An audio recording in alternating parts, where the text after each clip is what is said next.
Welcome to the Michael Gaddis Show on AM 1170 The Answer. I am your host, Michael Gaddis, talking to you every Wednesday night at 8 p.m. about anything and everything related to real estate. I am, of course, a licensed California attorney, a real estate broker, and an NMLS licensed mortgage broker. I can be found at michaelgaddis.com or frontierloangroup.com.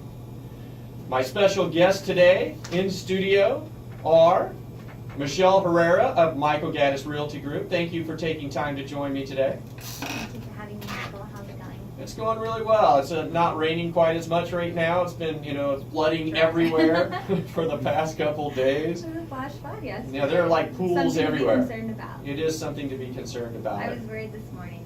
I'm sure. Yeah. Is that why you brought the inflatable raft in your car? That's necessary nowadays. The Yeah. La Nina around the corner. Yeah. We're here. My other guest is Will Afzali, the lending manager of Frontier Loan Group. Thank you, Will, for coming in today. Pleasure to be here. Are you staying dry as well? I am staying very dry. Yeah. Well, this rain is very welcome because we've been in a drought so long. My only hope is that they're capturing this rain somehow. Hopefully, someone somewhere is figuring out how to get all this rain that's all over the place into some place that we can utilize it, so it's just not rolling off into the ocean. So I wanted to talk a little bit today in the initial segment here about 2016. First, Happy New Year to you guys and to everyone listening. We are now in 2016. Happy New Year's. Happy New Year, It's everybody. been a long time since I spoke to you. It's been last last time I talked to you guys, but it's good to have you guys That's here. the greatest phase of like the last days of December is I'll see you next See year. you next I'll year. see you next year. Then it catches you and you're like, oh yes, I will see you next I year. will see you next year, actually. So I think that's great. So what everyone does when a new year comes is they have resolutions, they have goals, they have all these things that they set. Have you guys set any New Year's resolutions? Will, have you set any? Well, what are your needs? To eat as much food as possible. Oh, to eat as much food as Eat as possible. much food as possible. That's kind of the opposite of most people's New I Year's like to be a little resolution. different, yeah. Yeah, I can see that, literally. Michelle, Michelle, what It's good to about get you? on the radio. Yeah. Camera might not fit you in the frame there.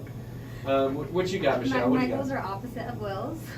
To eat as less food as possible. Oh, wow, that's more of a typical type. The camera has Yeah, about that's 10 or your 15, 20 typical. pounds. The camera Just so you has guys It know. does. Just so you guys I'm know. looking at the camera right now. I'm like, this is not good.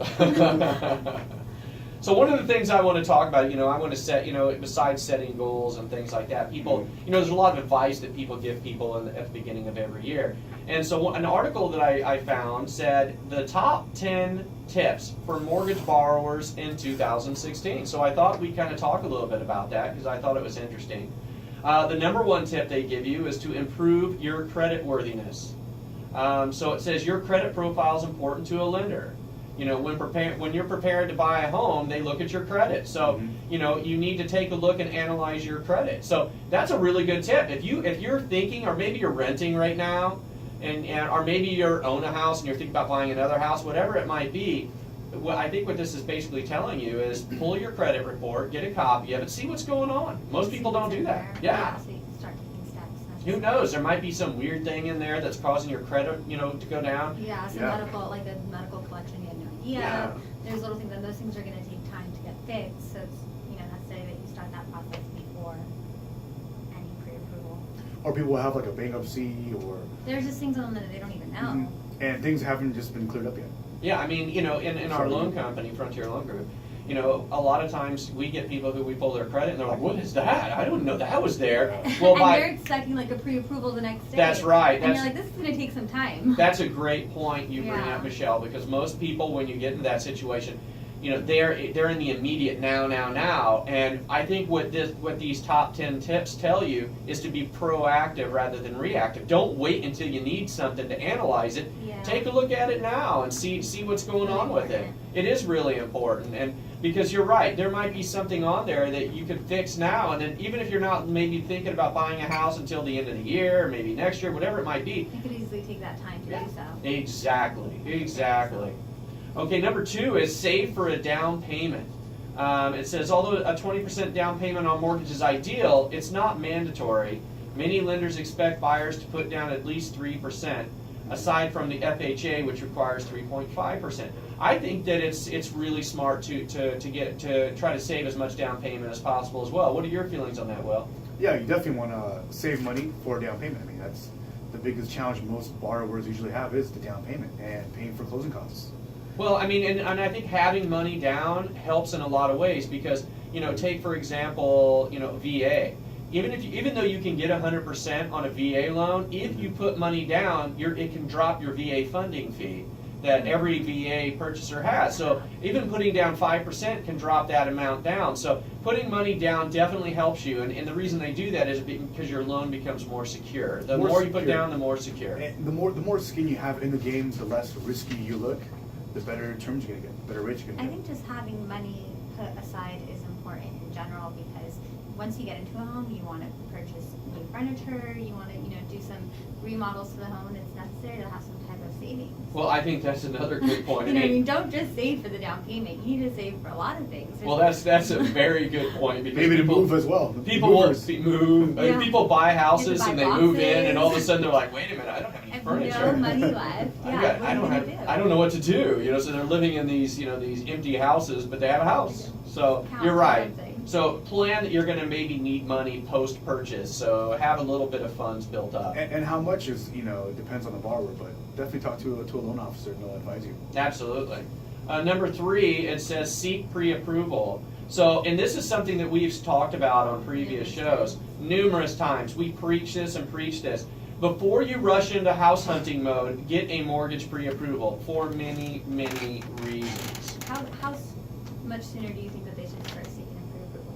Well, I mean, if you're beginning to think, if you're with your significant other and you're like, I think this is the year that we buy a house, the first thing you do is you try to talk to a lender and see what you can afford, because I know so many people that as soon as they make that decision, they jump on one of these online Zillow They or start looking at Trulia. homes. Yeah, all of a sudden they're going. They don't even know what they can afford. They're over there shopping, looking at things. Oh, this one looks great. Yeah, it's $1.7 million in La Jolla. Yeah, you can get that, but their pre-approval comes in at $450. I mean, Shatters their dream. shatters their It's a dream. rude So awakening. don't even do that. Just Yeah. get pre-approved, get an idea for what you can afford, make sure that there's not any glitches with your credit, and that you're not going to have any surprises, because the last thing you want to do is get involved in a real estate transaction with even a basic pre-approval. I think what you really need to do is get something pretty solid, because you don't want to get in there and find out that you can't source your down payment, or you don't have continuity of employment, whatever it might There's so be. many things that they look at. They look at your last 2 years of everything. They do. They So really you look just- through a lot. So I think it's really important to get a pre-approval. It'll really set your expectations up, and it'll prevent a lot of headaches down the line. So the next thing it says, and I also agree very much with this, which is shop for a lender. You definitely need to shop for a lender. And find somebody who's going to fight for you. I know a lot of people like to go to direct lenders, and I'm going to whatever bank. But let me tell you something. A lot of times using a broker is far superior to using a direct lender. Brokers have more flexibility. They have more options. You need to find someone who's really, really going to push the envelope for you, and that's really going to shop for you. I mean, I think Will, obviously the lending manager of Frontier Loan Group, would agree with that. Absolutely, and every bank has different guidelines and rules for loan programs. So one bank might have a set of rules where another bank will be much more flexible, and your loan officer will know where to take your loan depending on your circumstance. Well, and I think that's a very good point, and I think this goes right into the next thing it says is 5 research loan types. There are a Yeah. lot of different types of loans out there. They're not all the A lot of same, loans. and you need to understand the ins and outs, the nuts and bolts, so to speak, of each of these loans. I So think a lot of people just automatically think, I need to go into a conventional 20% down, and that might not always be your best option. Maybe you're a veteran, no, Maybe that's a true. better You might have more options that and so when you march into wherever you go and you're like, well, I want this, and you might not even know because you don't understand what options are there. You need to be educated as to what What's the different best products for are you? out there. So we've got a few more here. Let's see. We've got number 6, consider your lifestyle. Number 7, remember to budget. Number 8, consult a professional, and that's something I always believe in. I believe that You know, anytime you're doing anything at all, and I do this, I always go to the people who know, and I don't go to people who are, you know, part-time or this Just or that. dabbling in something. I don't do people who dabble. You I do mean, I specialists. don't put everything that I have on the line for a dabbler. So I put somebody in who's a professional, who knows what they're doing, you know, no matter what it is. Number 9, don't forget the closing costs. That's true. Keep in mind you're going to have some closing costs. And number 10, beef up your savings account, which goes in line with what Michelle was saying. So anyway, that's great. So that's the top 10 little tips for getting prepared in 2016. So after the break, we're going to talk to Michelle Herrera of Michael Gaddis Realty Group a little bit about buying and down payment assistance programs. You're listening to the Michael Gaddis Show on AM 1170, The Answer.